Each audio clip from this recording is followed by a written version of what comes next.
예, 판결을 읽어봤습니다. 예. 아유, 선생님. 지금 1심 판결에도 나와 있는데요. 왜 자꾸 법정지상권 이야기를 하느냐는 거예요. 지금 공유지분, 그 관리행위, 뭐 처분행위 이런 이야기 있지 않습니까? 거기에 대해서 항변하는데 왜 자꾸 법정지상권 이야기를 해요? 우리가 원고인 건 아는데 상대방이 소수지분권자 아니냐. 자기들은 관리행위로서 그 건물을 그대로 존치하려고 하는 건데 그렇게 항변을 하는데 왜 법정지상권 이야기를 하냔 말이에요. 핀트가 안 맞지 않습니까? 네. 선생님,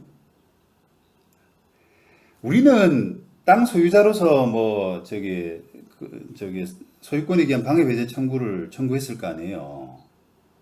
그럼 상대방이 항변이 너들은 소수지분권자고 나는 다수지분권자이기 때문에 공유자의 그 어떤 관리행위 차원에서 이 건물은 존치할 수가 있다. 이런 항변을 했단 말이에요. 예?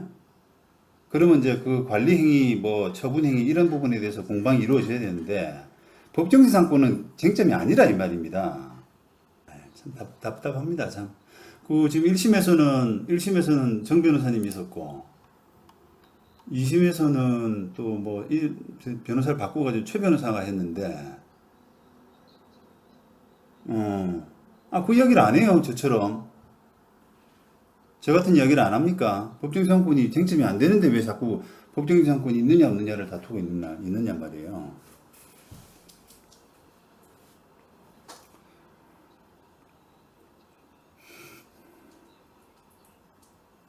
사건이 아니죠. 사건이 법정지상권 쟁점이 아닌 거죠.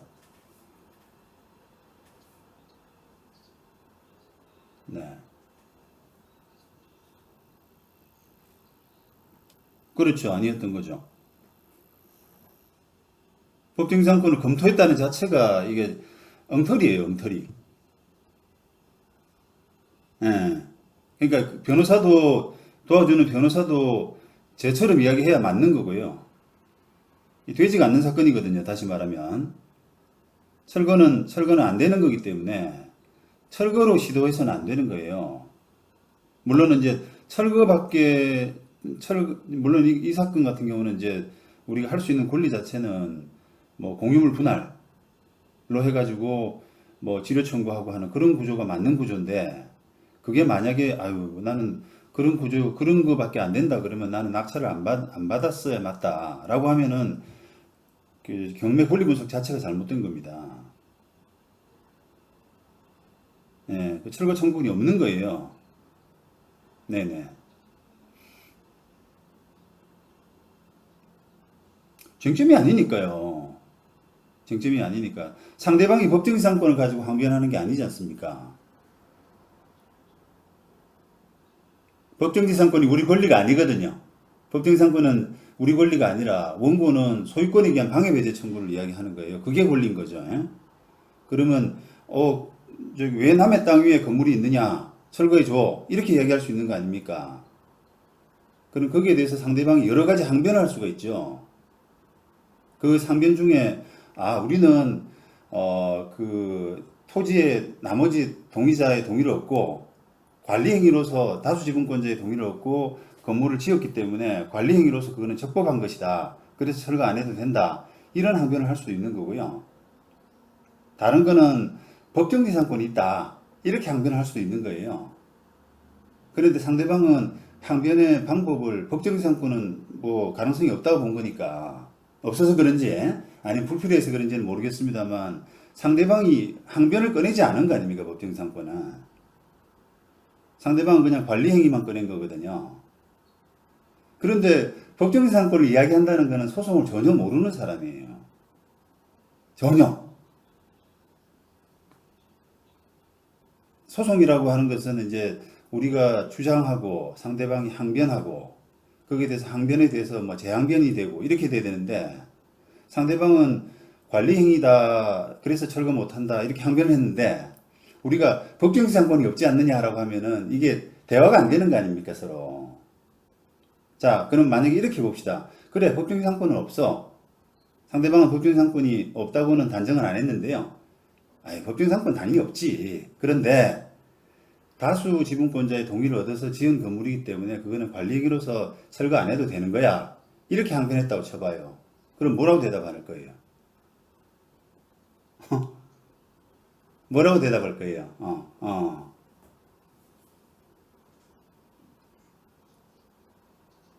네.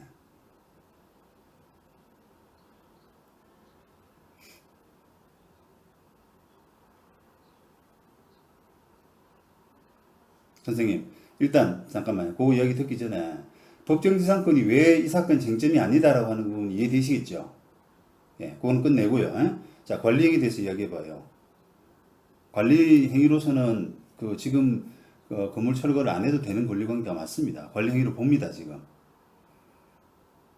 다만 판례상으로 보면은 다 들어보십시오. 판례상으로 보면은 지금 건물을 철거하고 다수 지분권자끼리 자기가 정해가지고 신축을 한다. 이런 부분은 약간 처분행위 성격으로 봐요. 판례상으로. 지금 기존에 있는 건물이지 않습니까? 우리 낙찰 받을 때부터. 그죠? 낙찰 받을 때부터 건물이 있었죠. 그 건물을 존치하고 그 땅 위에 그대로 쓰겠다라고 하는 부분은 우리가 판례상으로 관리행위로 보는데, 그걸 만약에 그 건물을 철거하고 건물을 다시 짓겠다라고 하는 다수 지분권자의 결의, 이런 부분은 관리행위로서 자기들 마음대로는 못한다. 그건 왜냐하면 처분행위이기 때문에 라고 하는 판례가 있습니다. 그래서 이 사건 같은 경우는 당연히 관리행위가 맞는 거예요. 판례상으로. 기존 건물이기 때문에 그래요. 예. 그래서 그거를 지금 이제 아주 기본적인 부분인데 대부분 판례도 이미 나와 있는 거고요. 예. 그거를 지금 뭐 본인들도 모르고 뭐 이게 지금 법정지상권 계속 이야기하고 있고 또 뭐 변호사도 제대로 이야기를 안 해준 것 같고 이러니까 제가 조금 듣기가 답답한 거지. 네. 네.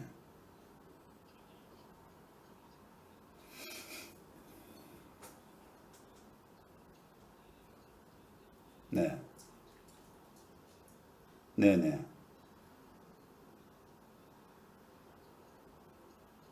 네.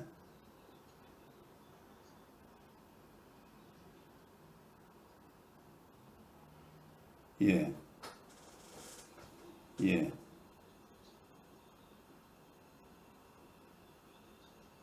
네. 예.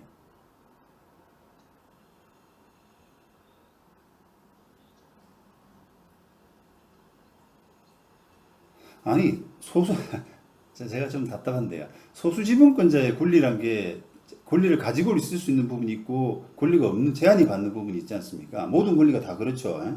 근데 지금 이런 상태에서는 소수 지분권자가 할 수 있는 권리는 공유물 분할 청구권이거든요. 예, 그 범위 내에서는 권리가 있어요. 근데 이제 그런 권리를 행사를 안 하고 판례상으로 할 수 없는 권리를 행사하신 거기 때문에 진 거지. 예. 그러니까 예를 들어 선생님이 야 나는 그 내 땅을 지금 내 마음대로 행사를 못 하니까 내 거 사줘 이런 권리가 있어요? 없죠. 아니 그러니까 판결로서 구할 수 있는 권리가 있냐고요? 없거든요 그거는. 그렇죠. 그러니까 그 없는 권리를 구한 거하고 똑같은 거예요 그게. 건물 철거를 구한 거는. 그래서 제가 애초부터 이 사건은 낙찰을 받은 이상은 뭐 낙찰 그렇게 느낌상은 잘 권리 분석을 잘 못하고 받으신 것 같은 생각은 드는데 그렇게 낙찰을 받은 이상은 우리가 할 수 있는 권리 자체가 공유를 분할 청구권하고 지료 청구권밖에 없거든요. 많이 모르는 거죠. 많이 부족한 거죠. 법정지상권이 쟁점이 안 될 수 있다라고 하는 부분을 뭐 간과한 거야. 예.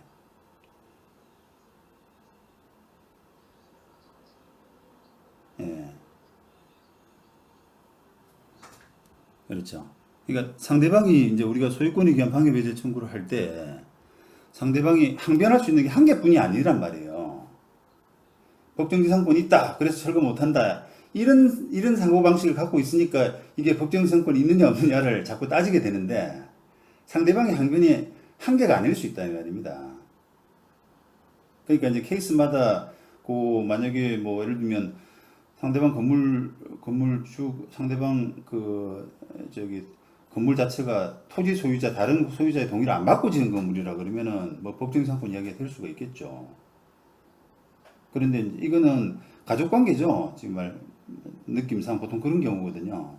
가족 관계는 이제 다수 지분권자 동의가 보통 받아서 존치되는 경우란 말이에요. 일반적으로는. 그러니까 이제 행점을 파악을 잘 못하신 거예요.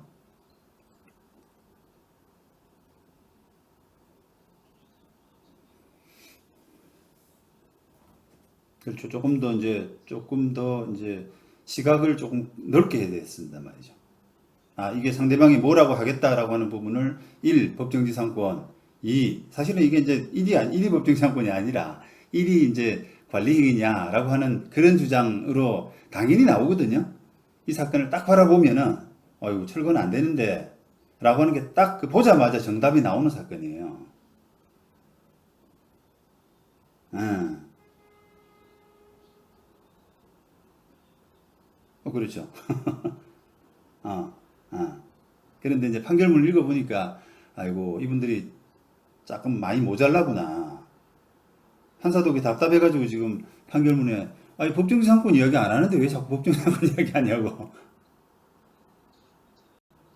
그렇네요. 근데 이제 그거는 어찌 보면은 이제 재판부나 저 같은 사람 입장에서는 당사자는 워낙 많이 부족하니까요. 당사자는 뭐, 그거는 이해도 되고요. 좀 딱하긴 하지만, 법을 모르기 때문에 딱하긴 하지만 이해는 되는데, 대리인이 그렇게 하고 있으니까 그게 이제 안 되는 거예요. 변호사, 변호사. 변호사가 설득을 해가지고 당사자를 이제 뭐, 이거는 지금 법정사건 쟁점이 아니기 때문에 이거는 접어야 된다. 이렇게 설득을 시키고 이해를 시켜야 되는데, 그래야 재판이, 재판부도 오해를 안 받고요. 근데 마치 이게 느낌은 지금 저한테 말씀하시는 느낌 자체는 변호사도 그 설득을 못 시킨 듯한 느낌이거든요. 잘 모르고 있는지. 그러니까 뭐 그런 거네 보니까. 그러니까 이제 애초부터 이게 수임이 안 되는 사건인데 수임하다 보니까 이제 그런 현상이 일어난 것 같습니다. 전체적으로 지금 이게 제가 외람된 말씀을 좀 드려야 되는데 이 조금 많이 모자라요. 소송에 대해서. 그러니까 항변, 재항변 이런 구조를 잘 모르기 때문에 나는 법정지상권 이야기를 하는데 왜 상대방이 법정지상권에 대해서 답을 안 하고 재판부도 법정지상권에 대해서 판단을 안 해주지라고 하는 자체가 그거는 약간 동문서답입니다. 어, 어.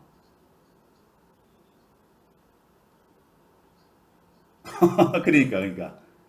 그 변호사도 설명도 안 해주고. 그러니까 이 판사가 뭐 잘못된 거 아니야? 또 뭐 사법 비리 뭐 이런 엉터리 생각들을 하고, 그런 거지. 그래요. 그러니까 이게. 음, 네네, 그래요. 모르죠, 그건 제가. 그 케이스가 어떤 케이스인지 모르고, 또 이제 뭐랄까, 민사소송은 실체 진실이 아니라 우리가 상대적인 진실이라 그래요. 다시 말하면 아까 누군가 예를 들면 우리가 예를 들면 이 사건에서요. 우리가 건물 소유권에 의해서 철거 주장을 했는데 상대방이 법을 잘 몰라가지고 이 사건에서 나는 법정지상권 있다라고 항변한 거예요. 그죠? 그러면 재판부가 관리행위이기 때문에 철거할 필요 없어라고 판단할 수가 없어요. 그러니까 이제 민사소송법의 구조는 그 소위 말하면 소송물 그 처분권주의 이런 표현을 써가지고 변론주의, 처분권주의 이런 표현을 쓰는데 당사자가 소송물로서 또 항변으로서 잡지 않은 다른 부분을 재판부가 직권으로 뭘 할 수가 없습니다. 그러니까 재판부가 보기에는 이 피고가 조금 법을 좀 잘 알아서 관리행위로 항변을 해주면 딱 그 피고 말이 맞는데 관리행위 이야기는 안 하고 자꾸 법정상권 이야기를 한단 말이에요. 그러면 이제 우리도 법정상권 없다라고 재항변을 할 거 아니겠습니까? 그러면은 우리가 이길 수 있는 사건이죠. 그러니까 이제 그러니까 그런 민사소송이 성격이 그런 거기 때문에 다른 사건에서 뭐 유사한 사건에서 이겼다 졌다라고 하는 부분이 사건이 달라서 이겼을 수도 있는 것이고 또는 상대방의 항변이 잘못돼서 이길 수도 있는 것이고 여러 가지 이유예요. 그러니까 그거는 이제 좀 검토를 받으셔야 돼요. 근데 이제 그게 약간 지금 제가 느낌은 요 정도 질문을 하시는 걸 보면은 조금 민사소송에 대해서 구조적으로 잘 모르시는 분입니다. 그래서 내가 하고 있는 다른 사건도 조금 한번 총체적으로 종합적으로 한번 점검 받으시는 게 좋지 않을까 그런 생각이 드네요.